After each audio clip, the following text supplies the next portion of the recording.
नमस्कार विद्यार्थी मित्रांनो. आज आपण मागील लेक्चर मध्ये हे 3 एक्झाम्पल मी तुम्हाला सॉल्व्ह ट्राय करण्यासाठी दिलेले होते. तर त्याचे सोल्युशन एक्सप्लेन करणार आहोत. तर पहा वन बाय वन सोल्युशन याचे काय आहे ते आपण या लेक्चर मध्ये बघूया. ठीक आहे. तर फर्स्ट ऑफ ऑल आपण 4 नंबरचं जे इक्वेशन्स आहेत, क्वेश्चन नंबर 3 मधील 4 नंबरचं जे इक्वेशन्स आहेत ते आपण सॉल्व्ह करूया. ठीक आहे. ओके. तर ओके सॉरी, याचं सोल्युशन बघा काय आहे ते. फर्स्ट ऑफ ऑल हे दिलेले इक्वेशन आपण त्यांना नेमिंग करून घेऊया, नंबरिंग करून घेऊया. फर्स्ट इक्वेशन काय आहे? 6x minus 4y equals to minus 12. I think मला वाटतं तुम्ही सोडवलं असेल हे बऱ्याच जणांनी, तरी पण ठीक आहे, सोल्युशन तुमचं चेक करा हे या पद्धतीने आहे का ते. ओके. तर फर्स्ट इक्वेशन काय आहे? 6x minus 4y equals to minus 12. आणि सेकंड इक्वेशन काय आहे? 8x minus 3y equals to minus 2. हे दोन इक्वेशन आपण नेमिंग करून घेतले, नंबरिंग करून घेतलेले आहे. ठीक आहे. आता या इक्वेशन मध्ये आपल्या स्टँडर्ड फॉर्म मध्ये जेव्हा आपल्याला डिटरमिनंट मेथड किंवा क्रॅमर्स रूल साठी लागणारा जो स्टँडर्ड फॉर्म आहे त्या फॉर्म मध्ये फॉर्मॅट पद्धतीने आहे का पहा. व्हेरिएबल एका साईडला, नंबर एका साईडला आहेत का? तर आहेत. ठीक आहे. तर आपण आता नेक्स्ट स्टेपला जाऊया. याच्या नेक्स्ट स्टेप काय करत होतो आपण डी फाइंड आउट करतो. डी काय होता? डिटरमिनंट होता. कोणाचा डिटरमिनंट होता? हा जो कोएफिशियंट आहे जे इक्वेशन मध्ये जे इक्वेशन मध्ये जे व्हेरिएबल आहे त्यांच्या कोएफिशियंटचा काय होता? हा डिटरमिनंट होता. मग आता फर्स्ट इक्वेशन मध्ये x चा कोएफिशियंट कोण होता? 6. सेकंड इक्वेशन मध्ये x चा कोएफिशियंट कोण होता? 8. त्याच पद्धतीनं इक्वेशन फर्स्ट मध्ये y चा कोएफिशियंट कोण होता? -4 विथ साइन घ्यायचा आहे, -4. सेकंड इक्वेशन मध्ये y चा कोएफिशियंट कोण आहे? -3. हा डिटरमिनंट आता आपण सॉल्व्ह करूया. सॉल्व्ह केल्यावर याचा आन्सर काय ते बघा. फर्स्ट ऑफ ऑल काय करणार? 6 ने या -3 ला मल्टिप्लाय करायचं आहे. 6 इंटू -3. आता हे डबल साइन्स एकत्र येतात बघा. मग आता हे कन्फ्युजन अवॉइड करण्यासाठी, दिसताना व्यवस्थित पण दिसत नाही, लक्षात येत नाही एक्झॅक्टली काय आहे, मग काय करायचे? आपण इथे ब्रॅकेटचा यूज करणार. हे कन्फ्युजन अवॉइड करण्यासाठी आपण ब्रॅकेटचा यूज करणार, -3. ठीक आहे. आता हे ब्रॅकेट मध्ये ब्रॅकेट येत असताना आपण काय करणार? Larger bracket, square bracket use करू. नंतर हे ऑपरेशन केल्यानंतर 6 ने -3 ला मल्टिप्लाय केल्यानंतर आपण काय करतो? हे पद्धतच आहे, मेथडच आहे. मिडल साइन काय आहे? मायनस असते. देन आपण काय करतो? त्या -4 न या 8 ला मल्टिप्लाय करतो. -4 ने 8 ला मल्टिप्लाय केलं. ठीक आहे. तर याचा आन्सर किती येते बघा. 6 इंटू -3 -18 होईल. मिडल साइन आहे मायनस, आणि हे काय होईल? -4 इंटू 8 किती होईल? -32 होईल. ठीक आहे. तर आता हे सिंपल करूया. -18 मायनस इंटू मायनस काय होईल? +32. आता एक साइन मायनस आहे, एक साइन प्लस आहे, म्हणजे सबट्रॅक्शन ना 32 मधून 18 सबट्रॅक्ट करा. 32 मधून 18 सबट्रॅक्ट केल्यावर तुम्हाला किती मिळेल बघा. मला वाटतंय 14 मिळेल. किती मिळेल तुम्हाला? 14 मिळेल. प्लस 14 तुम्हाला डी मिळाला. डी किती मिळाला? +14. डी तुम्हाला +14 मिळाला. त्याच पद्धतीनं आता आपण काय करणार आहोत? तर आता आपण dx फाइंड आउट करणार आहोत. काय करणार आहोत? dx. आता dx काय आहे? डिटरमिनंट आहे. फक्त आपण या केस मध्ये काय करतो? जे x चे कोएफिशियंट आहेत इक्वेशन मध्ये, x चे जे कोएफिशियंट आहेत ते रिप्लेस कशाने करणार आहोत? जे कॉन्स्टंट आहेत त्याच्यानुसार. फर्स्ट इक्वेशन मधला कॉन्स्टंट कोण आहे? -12. तो या ठिकाणी लिहिणार आपण. सेकंड इक्वेशन मधला कॉन्स्टंट कोण आहे? -2. बेसिकली आपण काय केलं? इक्वेशन मध्ये x चे कोएफिशियंट कोणते? 6 आणि 8 या ठिकाणी लिहिलेत बघा. डी मॅट्रिक्स मध्ये मी सॉरी डी डिटरमिनंट मध्ये लिहिलेले आहे. 6, 8 हे रिप्लेस कशाने करायचे? कॉन्स्टंट, -12 आणि 2. त्याच पद्धतीनं आता y चे कोएफिशियंट dx काढताना y चे कोएफिशियंट जे इक्वेशन मध्ये ओरिजिन आहे ते ऍज इट इज लिहून घ्यायचे. ते काय आहेत? -4 आणि -3. आता हा डिटरमिनंट आपण सॉल्व्ह करू. हा डिटरमिनंट सॉल्व्ह कसा होतो तो पहा. -12 इंटू -3 -12 इंटू -3. आता साइन जास्त एकत्र येत असल्यामुळे आपण काय करतो? ब्रॅकेटचा यूज करतो. नेक्स्ट मिडल साइन काय असते? मायनस. Then -4 into -2 -4 into -2. ठीक आहे. आता हे सिम्प्लिफाय करूया. सिम्प्लिफाय केल्यावर काय होते बघा. -3 मायनस मायनस या मल्टिप्लिकेशन काय होईल? प्लस होईल. आणि 12 3 जार किती होईल? 36 होईल. आता त्यानंतर पहा मिडल साइन काय आहे? -4 इंटू -2 किती होईल? +8 होईल. +8 होईल. 36 मधून 8 सबट्रॅक्ट करा. 36 मधून 8 सबट्रॅक्ट केले किती शिल्लक राहतील? 28 शिल्लक राहतील. म्हणजे तुम्हाला हा काय मिळाला? हा काय मिळाला, dx तुम्हाला मिळाला. dx किती भेटला तुम्हाला, 28. dx किती भेटला तुम्हाला, 28 मिळाला. आता आपण काय करणार आहोत, आता आपण now by Cramer's rule, by Cramer's rule, Cramer's जे रूल सांगितलाय तो यूज करणार आहे. क्रॅमर्सने काय रूल सांगितला, जर तुम्हाला दिलेल्या इक्वेशन मध्ये एक्स व्हेरिएबल, आता या इक्वेशन्स मध्ये एक्स आणि वाय व्हेरिएबल आहे, दिलेल्या इक्वेशन मध्ये एक्स व्हेरिएबल फाइंड आउट करायचं असेल तर त्याने काय फॉर्म्युला आपल्याला दिलेला आहे, dx अपॉन डी, आणि वाय व्हेरिएबल फाइंड आउट करायचं असेल तर काय फॉर्म्युला होता आपल्यापाशी, dy बाय डी. ठीक आहे, आता dx dy, आता आपण आता आपल्याला अजून dy कॅल्क्युलेट करायचं राहिलेलं आहे. नाव dy पण कॅल्क्युलेट करून घ्या. आता dy काय आहे पहा, dy मी या ठिकाणी काढून घेतो. dy काय आहे, dy आहे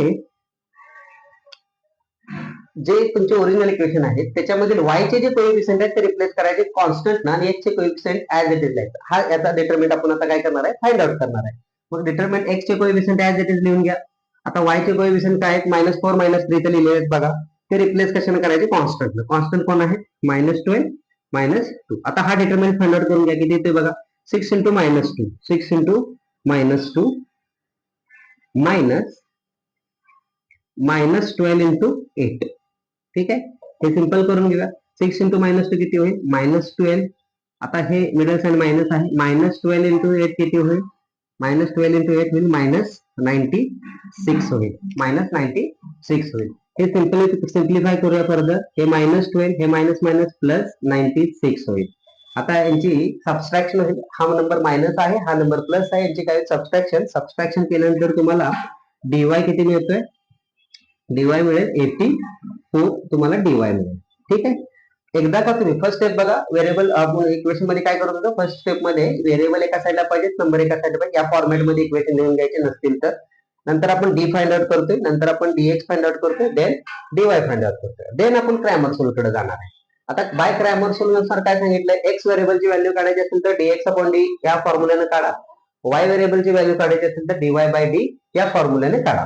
ठीक आहे, तर आता x व्हेरिएबलची व्हॅल्यू आपण फाइंड आउट करूया. x काढताना dx ची व्हॅल्यू किती काढलेली आहे आपण, 28 काढलेली आहे, आणि d ची व्हॅल्यू किती काढलेली आहे, 14.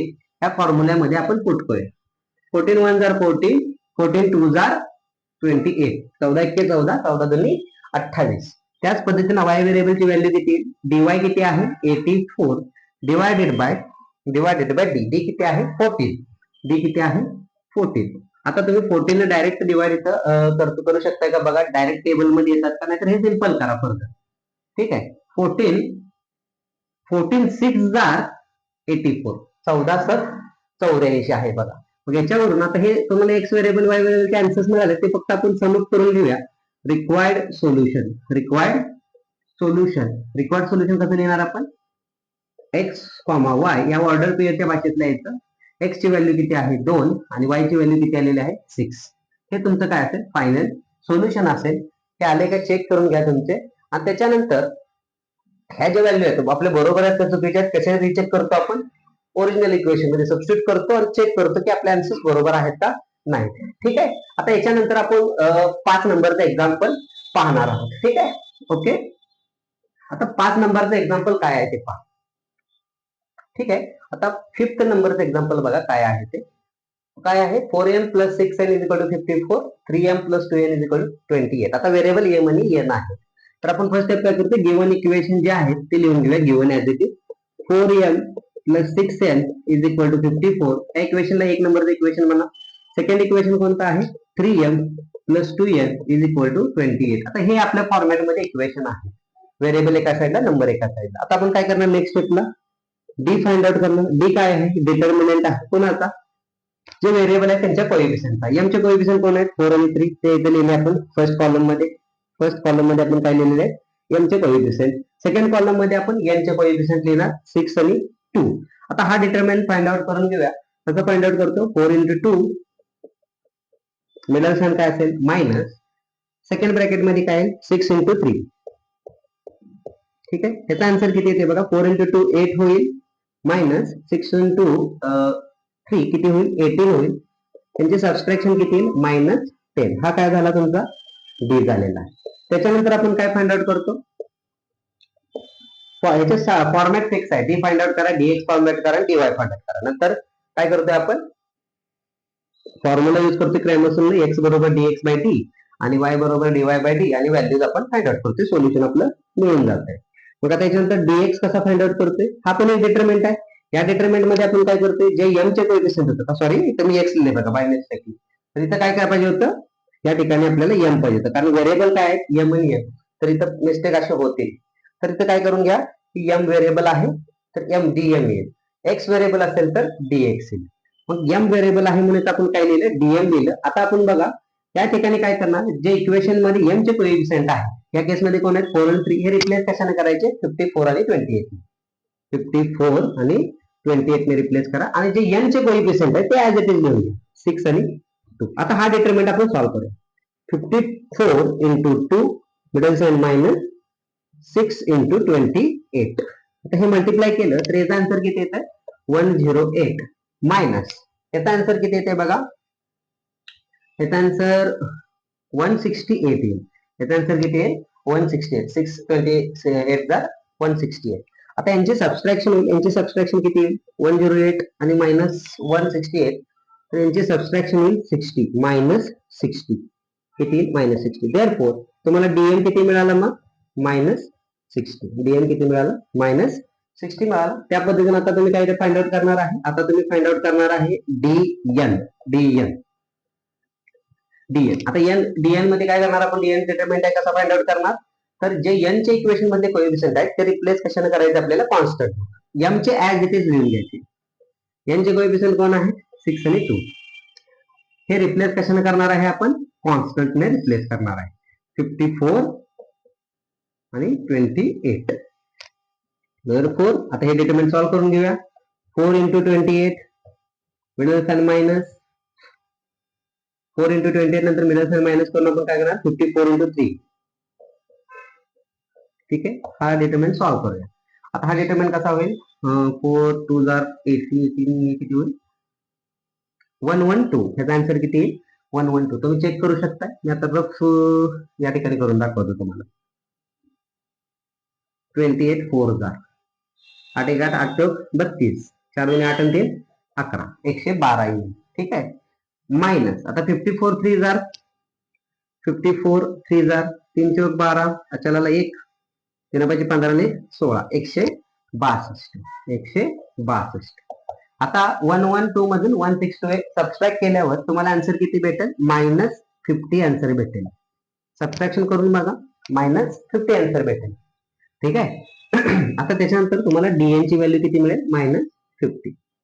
आता ह्या व्हॅल्यू तुम्हाला मिळाल्या का, डी मिळाला, डीएम मिळाला, डीएन मिळाला. आता तुम्ही काय करणार, ज्या पद्धतीने सांगितले last step by Cramer's rule.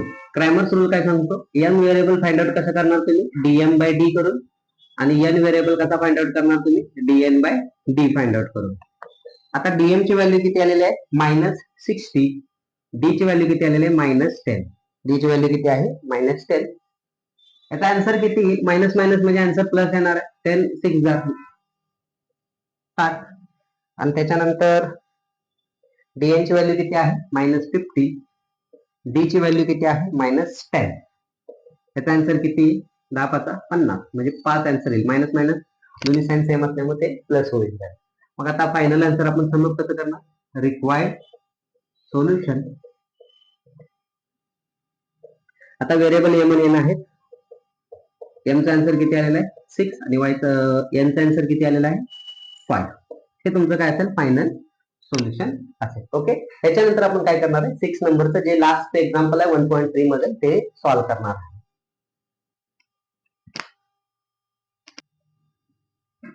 ठीक आहे, आता लास्ट एक्झाम्पल पहा 1.3 प्रॅक्टिस जो आहे त्याच्यातलं हे लास्ट एक्झाम्पल आहे. काय आहे बघा 2x plus 3y is equal to 2. Second equation काय आहे x minus y by 2 is equal to 1/2. आता तुम्ही बरेच जण म्हणाले 1/2 हे इक्वेशन वेगळं, घाबरायचं काही कारण नाही. इज इक्वेशन आहे हे, या पद्धतीचं इक्वेशन आपण एक्सरसाइज फर्स्ट मध्ये प्रॉब्लेम जो कोण करत होता त्याला कसा ओव्हरकम करायचं ते सांगितलेलं होतं. तर आता बघूया आता कसं सोडवायचं ते सोल्युशन. त्या डिवाइड बाय 2 मुळे तुम्हाला जरा काहीतरी वेगळं वाटत असेल, पण त्याचं काय पॅनिक व्हायची काही गरज नाही. आता बघा कसं सॉल्व्ह करतो. First of all given first equation तर आपल्या स्टँडर्ड फॉर्म मध्ये ते ऍज इट इज लिहून घ्या. 2x + 3y = 2. या इक्वेशनला नंबर 1 देतो. सेकंड इक्वेशन काय आहे? x - y/2 = 1/2. आता हे इक्वेशन नंबरला आपण काय देऊया? इक्वेशनला 2 नंबर देऊन टाकू.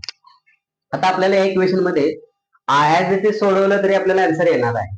ऍज इट इज आपण सॉल्व्ह केलं, पहिल्यांदा आपण डी काढणार, dx काढणार, dy काढणार, ग्रामर रूल अप्लाय करणार आणि त्याच्यानुसार आपण आन्सर त्याचे फाइंड आउट करणार. हेच प्रोसिजर आहे. पण आता तुम्ही म्हणाल त्यावेळेस काय होईल? कॅल्क्युलेशन तुम्हाला रॅशनल फ्रॅक्शन नंबर मध्ये करावी लागते. ते अवॉइड करायचे असतील तर आपण काय करू? हे इक्वेशन मॉडिफाय करू. 2 नंबरचं इक्वेशन मॉडिफाय करू. कसं मॉडिफाय करायचं? आता आपल्याला प्रॉब्लेम कोण करणार आहे कॅल्क्युलेशन मध्ये? हा डिवाइड बाय 2 प्रॉब्लेम करणार आहे. तर तो ओव्हरकम कसा करायचा? सिंपल, ह्या 2 नंबरच्या इक्वेशनला 2 ने मल्टिप्लाय करून टाका, म्हणजे हे दोन्ही 2 काय करून जातील? डिवाइड ते निघून जातील. मग ठीक आहे, मॉडिफाय करूया. आता जे करणार आहे ते मॅथमॅटिक्स इथं लिहून दाखवतो मी. काय करणार आहे? Multiply equation 2 by 2 we get. मग आपल्याला काय मिळेल? 2 into x 2x minus 2 into y/2. हा 2 डिवाइड निघून झाल्याच्यामुळे मग इथं फक्त काय राहील? y equals to 2 into 1/2. हा डिवाइड या 2 मल्टिप्लाय केल्यानंतर निघून जाईल. फक्त काय शिल्लक राहील? 1. Equation number 3. आता 1 नंबरचं इक्वेशन आणि 3 नंबरचं इक्वेशन बघा इझी वाटतात. आता आपण ज्या पद्धतीने dx dy काढत होतो ना, त्या पद्धतीने आता हे इक्वेशन सॉल्व्ह करू क्रॅमर रूलचा यूज करून. बघा, फर्स्ट आपण काय चेक काढणार? आपण डी ची व्हॅल्यू काढून घ्या. डी काय आहे? डिटर्मिनंट आहे. कुणाचा डिटर्मिनंट आहे? जे व्हेरिएबल आहे त्यांचा कोएफिशियंट. आता यूज कोणते इक्वेशन करणार तुम्ही? जे मॉडिफाय केलेलं 3 नंबरचं इक्वेशन आणि जे ह्याच्यात काय आपण मॉडिफिकेशन केलं ते ऍज इट इज घ्यायचं. इक्वेशन नंबर 1 आणि इक्वेशन नंबर 3 चा यूज करायचा आपल्याला. ठीक आहे. तर इक्वेशन 1 मध्ये x चा कोएफिशियंट कोण आहे? 2. इक्वेशन 3 मध्ये x चा कोएफिशियंट किती आहे? 2. त्याच पद्धतीने इक्वेशन 1 मध्ये y चा कोएफिशियंट किती आहे? 3. आणि इक्वेशन 3 मध्ये y चा कोएफिशियंट किती आहे? -1. साइन विथ साइन घ्यायचे. आता हा डिटरमिनंट सॉल्व्ह करा. हा डिटरमिनंट सॉल्व्ह कसं करणार? 2 into -1. 2 into -1. आता हे ब्रॅकेट कशी यूज करते बघा. जवळ हे सायन्स एकत्र येण्याचा प्रयत्न होते येत असतील तर आपण काय करायचं? ब्रॅकेट यूज करायचं, म्हणजे कन्फ्युजन अवॉइड होईल. मिडल साइन काय आहे? -3 into 2. 3 into 2. हे काय होईल?